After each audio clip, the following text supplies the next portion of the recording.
I'm Justin DeTavio, and welcome to Film Don't Lie. This will be featured on Saturday Blitz's college football fifth quarter series. You can find me on IronmanFootballBlog.com or on Twitter at IMFB_BLOG. So we're going to discuss 5 topics today as our lead up to a little pre-signing day type deal, and signing day being February 7th, Wednesday of 2018. And we're going to take a look at a few topics here really quick, but you can also check out some pieces of 2018 early predictions on Miami and Washington State. There are some recruiting pieces coming out in Miami and Oregon as well. Oregon's recruiting class can be pretty exciting. When you look at having to replace the Tampa, Florida players that Willie Taggart had kind of lured out to Oregon and now are probably going to sign with him at Florida State, including a couple guys from IMG. Our 5 topics for the week are Shaquem Griffin, invited to the NFL Combine, Scott Frost and rhabdo, which is rhabdomyolysis, Justin Fuente's new contract at Virginia Tech, new NCAA transfer proposal rules, and Michigan State and the NCAA scandal into a more serious note. So hopefully, you're ready to go. Here we are with Film Don't Lie. So our first topic is going to be Shaquem Griffin being invited to the NFL Combine. If I was to tell you that the AAC 2016 Defensive Player of the Year, a guy whose team finished 13-0, that he was the leader and captain of, and had a Peach Bowl victory over Auburn, who had 195 career tackles, 33.5 tackles for loss, 18.5 sacks, and 3 interceptions, was not being invited to the Combine, you'd be pretty shocked. Well, we all kind of were after Shaquem Griffin's twin brothers drafted in the 3rd round last year by the Seahawks and had a great season there as a rookie. You'd assume that his twin, Shaquem, would be right there with him. But at first, he wasn't invited. They wanted to see how he practiced at the Senior Bowl and how he was going to play. And he had a great Senior Bowl set of practices in a game.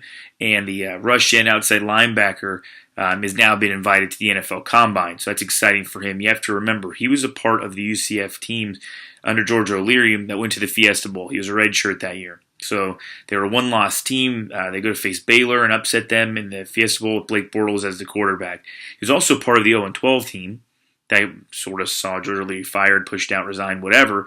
And he was part of the 13-0 Peach Bowl championship team under Scott Frost. So he has been through the gamut of what was once the best season in UCF football history to having to play on a team that was winless, and then now 13-0, the best season in UCF football history. At the Senior Bowl, he really got the benefit of playing Sam linebacker, which is the kind of guy that's going to jam the tight end and cover him and run with him, and that's great. He had a little bit of defensive back, which is what he started at playing at UCF, and I think that's really something that benefited him. And Dan Kadar, the draft expert, sees Griffin as a special teams ace, and that helps keep players around the NFL for a long time. So, Griffin is known for having a medical condition where he had his hand amputated at 4 years old, and he's been playing, with one hand, and he's just been doing amazing things. He's very inspirational there in Orlando, Florida, on the UCF campus, and we're excited for him to get the invite.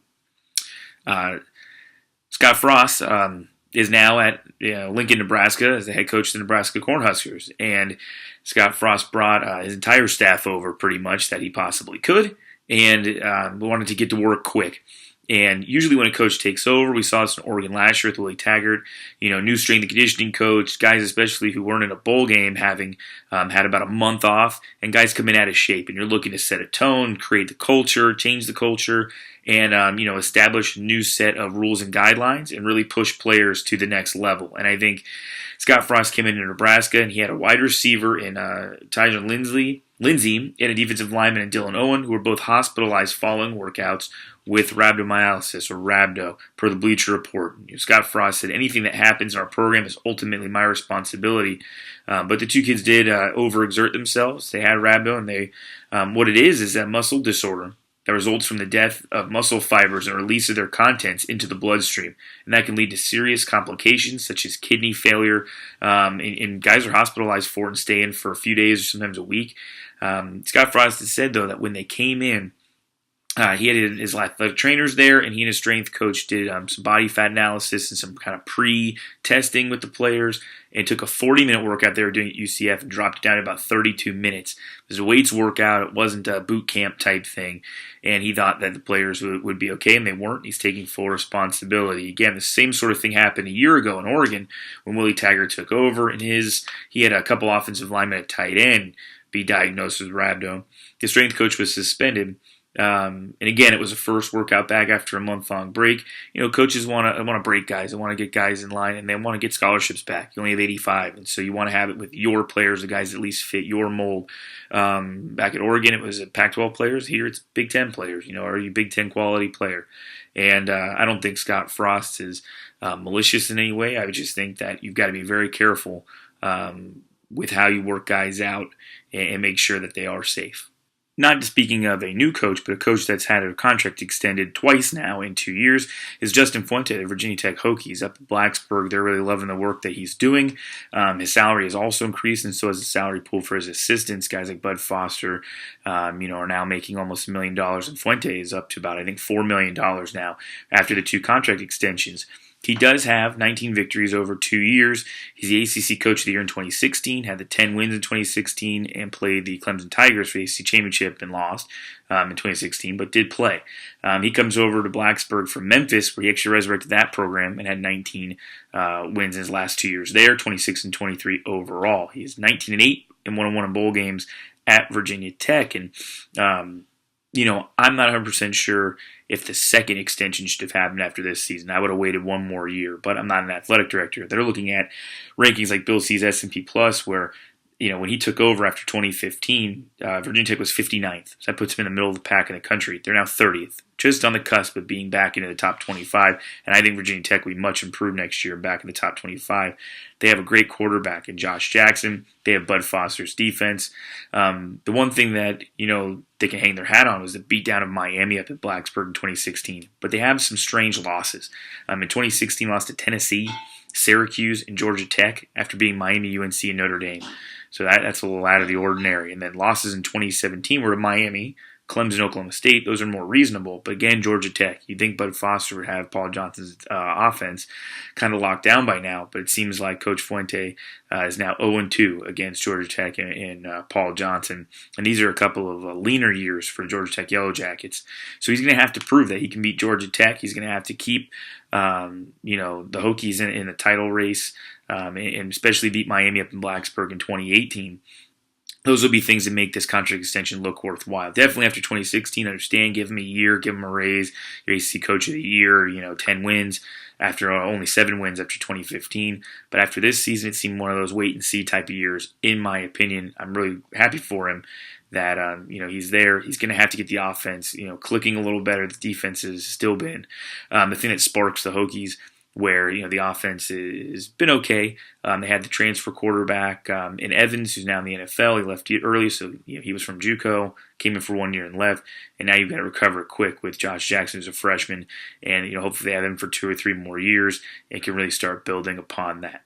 Speaking of transfers, this isn't for JUCO transfers, but this is for players that are looking to transfer once they've signed with a school.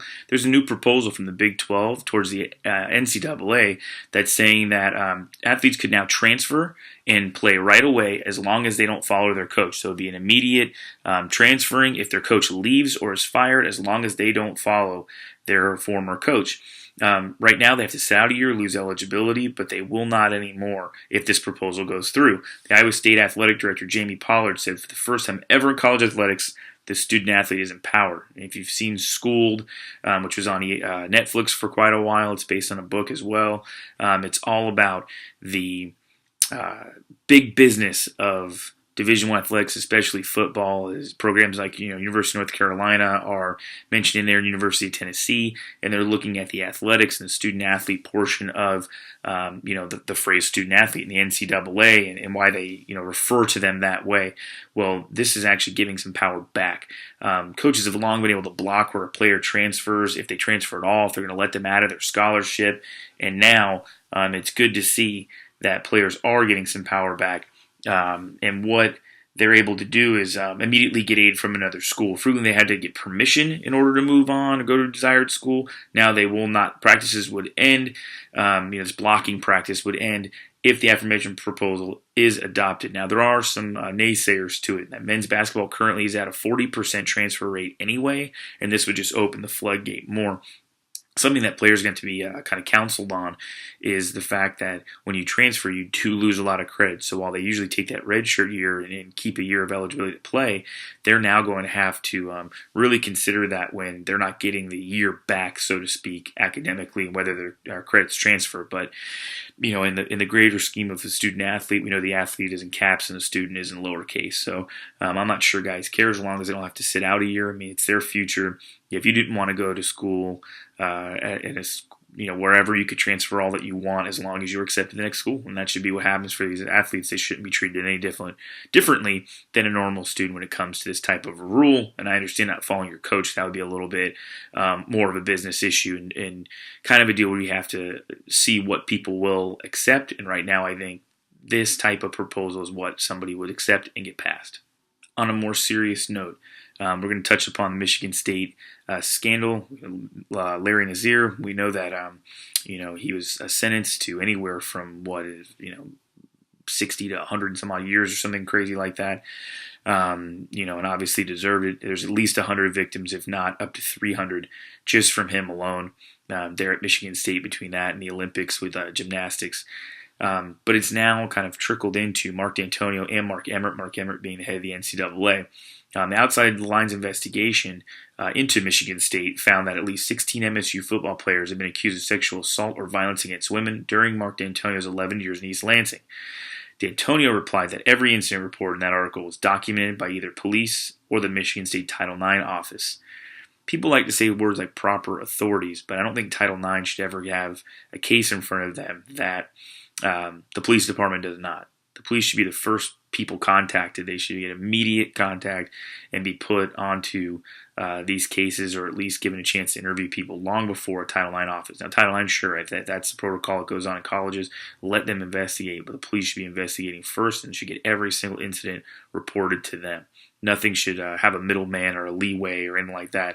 They should all be reported. Now, in 2017, a commissioned law firm found that Mark D'Antonio correctly handled allegations against 3 players at Michigan State who were later charged and removed from the program.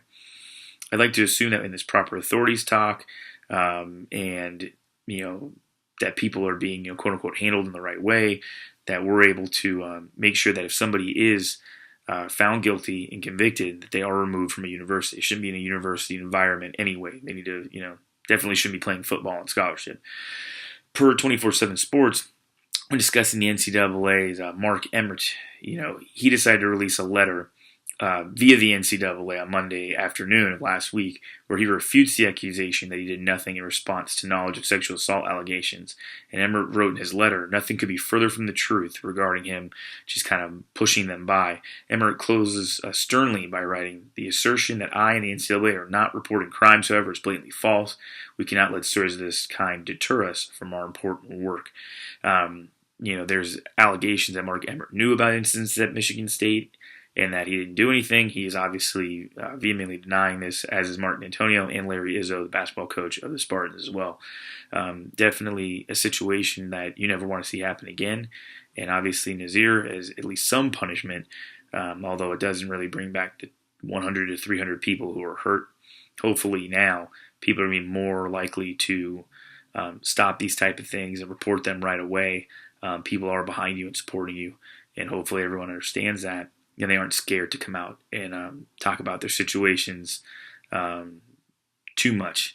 Obviously you're going to be scared, but not too much. So hopefully this can help cure some of these problems, get some of these type of people behind bars, and then hopefully deter anything like this from ever happening again, or at least support people to speak up, because it is hard to speak up. You're going to fear you lose your scholarship, or people call you a liar and you will be removed from campus. There's a lot of fears that go along with it, blaming yourself and things like that. So hopefully we can get the people who are victims some help, and that college athletics is at least partially cleaned up. I just want to thank you guys for watching Film Don't Lie, part of the Saturday Blitz College Football's 5th Quarter. I'm Justin Ottavio from IronmanFootballBlog.com. Thank you.